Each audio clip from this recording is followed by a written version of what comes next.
I keep a quiet record of every family road trip in the Notes app on my phone. Mileage, gas stops, the occasional complaint about bad coffee or interstate construction. The entry from March 18th, 2014 runs longer than any other, swelling into a confession I never meant to share. I'm rewriting it here so I can finally delete the original and maybe sleep again. We left Louisville before sunrise, heading east on Interstate 64 toward Portsmouth, Ohio, where my wife and his sister had just given birth. Mason, 10, rode in the back with a blanket over his head, earbuds jammed in, oblivious to the redbud trees beginning to bloom. By noon, a spring storm tumbled down from the hills, turning the sky to gunmetal and pelting the windshield with icy needles. The temperature plummeted from 60 to 39 in an hour. Outside Huntington, West Virginia, the Camry developed a sickening thump, front left tire, belt separating. A gas station attendant told us the ridge ahead sometimes ices over and shuts down, but mentioned a frontage road paralleling Route 60. Meadowlark Motor Lodge, he said, about 4 miles east. Cash preferred. Not many folks stay there this time of year. We found it at dusk. The sign, a rotting plank with a meadowlark painted in chipped yellow, creaked in the wind. The building was a sagging horseshoe of rooms around a cracked parking lot, framed by skeletal trees. Seafoam green doors, a rusted Pepsi machine that groaned when the wind pushed at it, and a plastic tricycle buried nose down in gravel. The air smelled like wet paper and motor oil. Mr. and Mrs. Bowden ran the office, both in their 70s, both unervingly identical in how they moved, like synchronized marionettes. She handled the guest book. He dragged a space heater closer to the desk, apologizing for the cold with a thin-lipped smile that didn't touch his eyes. $52 got us room 12, at the inn near the laundry shed. Mrs. Bowden slid the brass key across the counter and warned, "The heater rattles like a train. Give it time." The room was a time capsule. Orange carpet, a warped dresser, nicotine-stained walls, and the type of floral bedspread that makes you feel watched. But the sheets looked clean, and the bathroom smelled faintly of bleach. Mason claimed the bed near the window and turned on the TV. I unfolded the cot for Natalie, our 7-year-old, who was already playing flashlight tag with her brother, casting nervous white beams across the ceiling. After sandwiches from the cooler, we tucked the kids in. The heater clanked and groaned like it was alive, exhaling metal breath. Something dripped behind it. I lay in the dark, calculating whether our spare would last the 100 miles to Portsmouth. At 1:47 a.m., Mason whispered, "Dad." I muttered a reply. He said he heard breathing above his bed. Not creaks, breathing. Deep, deliberate. Slow. Probably the wind, I told him. Air through the ducts. He nodded, but asked to switch beds. I agreed. As I lay down beneath the vent, I stared up at it. Just a 12 by 6 aluminum grill caked in old paint. But I didn't sleep. At 3:12, I snapped awake. Anna's hand dug into my arm. "Listen," she mouthed. The room was quiet. Then came it, the unmistakable sound of a long inhale. Human, followed by an exhale, wet and sticky, with a faint click at the end like a tongue unsticking from dry lips. I turned on the lamp. The breathing stopped. I climbed onto the bed and pressed my ear to the vent. Nothing, just heater clanks and the sound of my own pulse. But when I turned off the lamp and lay back down, the breathing returned. One long inhale, a pause, then a low, guttural sigh. It wasn't the wind. It was someone listening. Then, the worst moment of my life. A pale, lidless eye, bloodshot, rimmed with filth, appeared behind the grill. It didn't blink at first, just stared. Then it moved, slow and deliberate, retreating into the blackness like it knew we'd seen it. Anna screamed. Mason began sobbing. I called the front desk. No answer. I called 911. The dispatcher's calm voice was surreal. "Stay inside," she said. "Deputies are en route." I dragged the dresser in front of the door. 5 minutes later, sirens. Deputies went door to door waking guests. Mr. Bowden appeared, mouth slack, eyes darting. "No one should be up there," he mumbled. "No one." The attic hatch above the laundry shed groaned open under their hands. A ladder unfolded into blackness. The deputy's voice came down. Subject located alive. They lowered him strapped to a board. Middle-aged, unshaven, wearing a Pittsburgh Pirates hoodie and one mismatched boot. His eyes never opened. His skin looked bleached of color. Paramedics worked in silence while techs took photos of the vent, our vent. Above it, they found a makeshift bed, fast food wrappers, and water bottles. A notebook, too. Grimy, its pages warped by moisture. One page simply read, "Whisper so they stay." Another listed dates, each followed by crude drawings of beds with stick figures lying inside. The detective said the man, Raymond G. Turner, had been squatting above vacant rooms, crawling through old ductwork, shifting each time someone new checked in. He must have liked us. Stayed longer. He watched us sleep. He probably just wanted company, the detective offered. No signs of violence. But that wasn't true. There were scratch marks inside the duct, fingernails peeled back. The mattress up there had stains. Human hair, half a fingernail stuck to the insulation. Mason wasn't the first child he'd stared at through a vent. Maybe not even the first in room 12.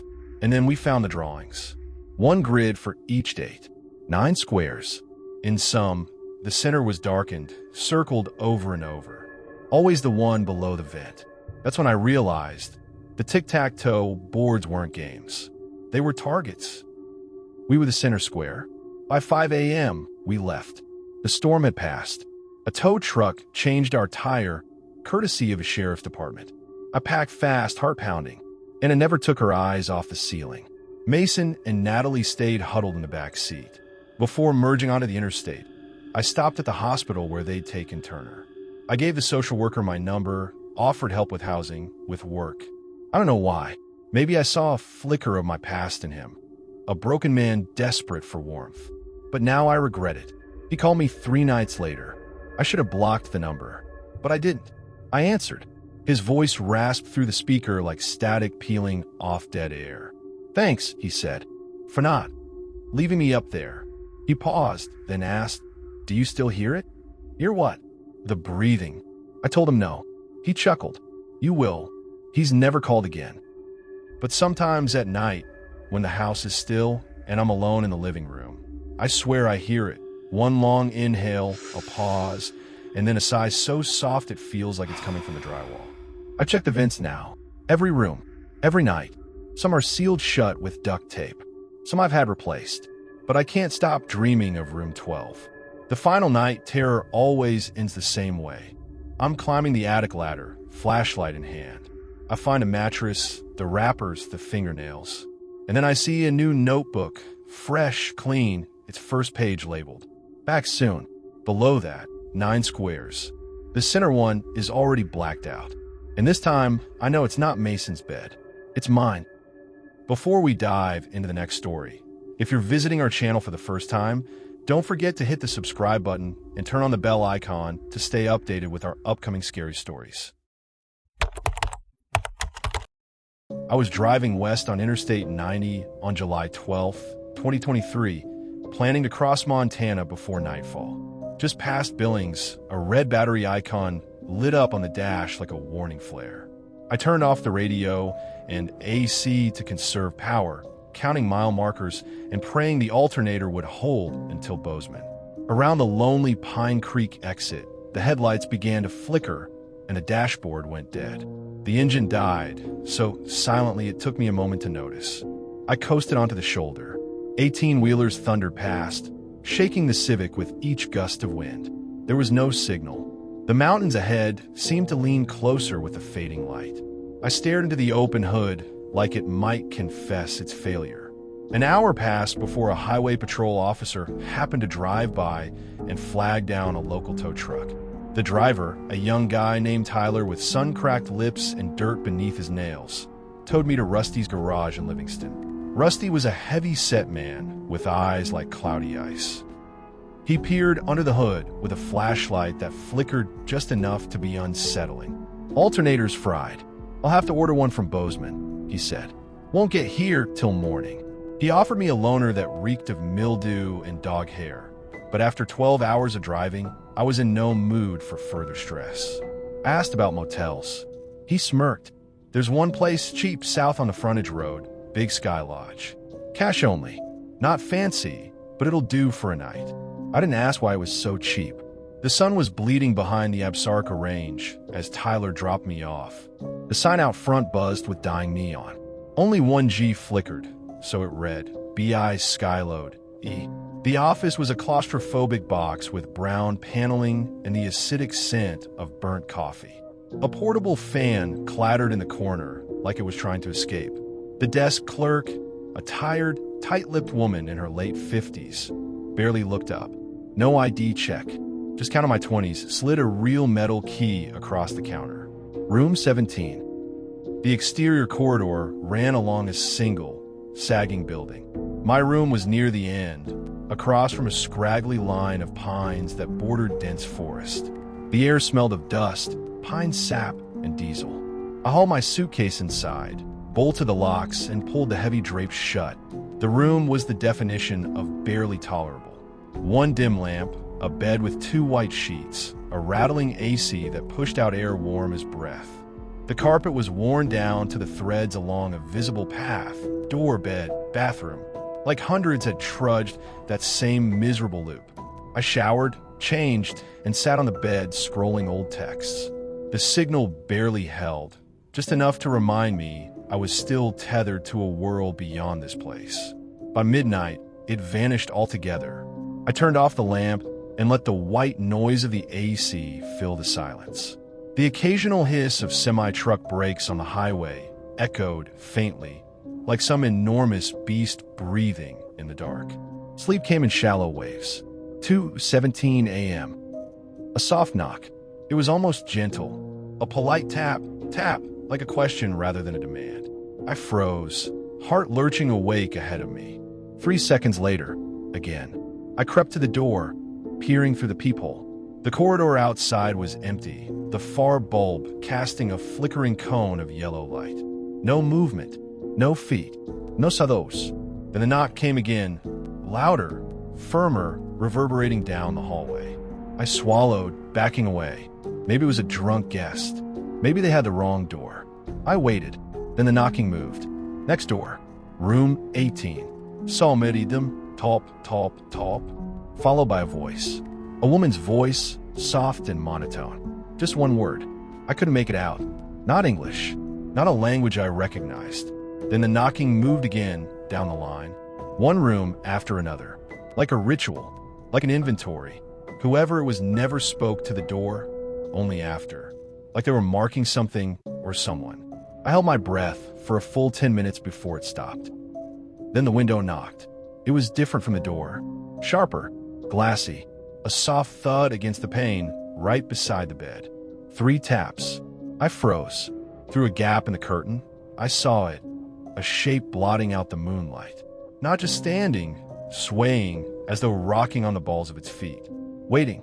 I couldn't move. Couldn't scream. Only stared at that shifting silhouette until it slowly leaned forward. Not a head, but a hand. 5 long fingers spread across the glass, palm pressed gently, as if feeling for warmth. I bolted upright. My phone did. No signal. Emergency calls wouldn't go through. I grabbed the useless car key and unlocked the door with trembling hands. The hallway was empty. I ran. The office door was propped open with a catalog. The desk clerk sat watching a muted infomercial. She didn't look surprised when I rushed in, pale and panting. "There's someone in my window," I said. She blinked slowly. "Cameras have been glitching all week," she said flatly. "I'll call the sheriff." She dialed 3 digits on a yellowed landline, calmly relayed the situation. "Disturbance at the Big Sky Lodge. Mile marker 337. Guest reports an unknown individual outsider unit." Then she reached under the counter and pulled out a baseball bat. "Come on," she said. We returned to room 17 in silence. No flashlight, no yelling, just the soft creak of boards and the drone of insects. She gestured me back as she hooked the curtain aside with the bat. The window was empty. No imprint, just a microwave glow in the shape of my untouched bed. She pointed to the forest beyond the lot. "Sometimes they camp out there. You'd be surprised what walks in after dark." I told her about the knocking door to door. She exhaled.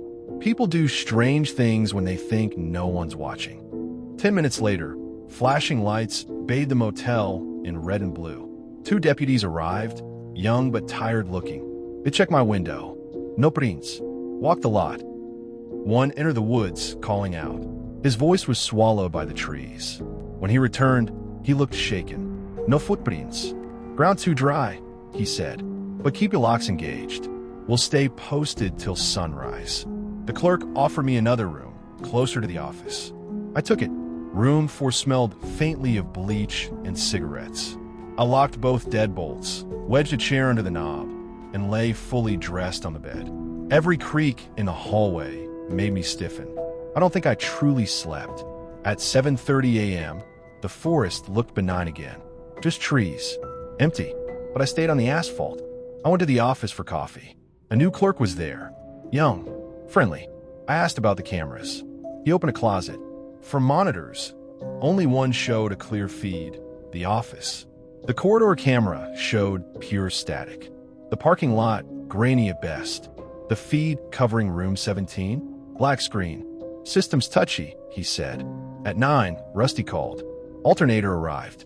Tyler came to fetch me. As we pulled away, I turned back. The Big Sky Lodge shrank in the heat haze. The sign flickered weakly. I felt relief. Real relief. But it didn't last. That night, in a clean hotel room in Coeur d'Alene, I searched the news. Nothing. No paroles. No arrests. A few petty thefts. A missing backpacker 2 years ago. Nothing about door-to-door knocking. Nothing about voices. 6 weeks later, a package arrived in the mail. No return address, but the handwriting was familiar. Rusty's. Inside my notebook. I must have left it under the seat. July 12th, TH's entry was torn through with a thick slash. Ink had bled into the paper, like something had tried to erase it violently. Or claim it. I've never opened that notebook again. But some nights, I still hear it, the knock. 3 taps. So soft, so patient, and it always sounds closer than it should.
heard.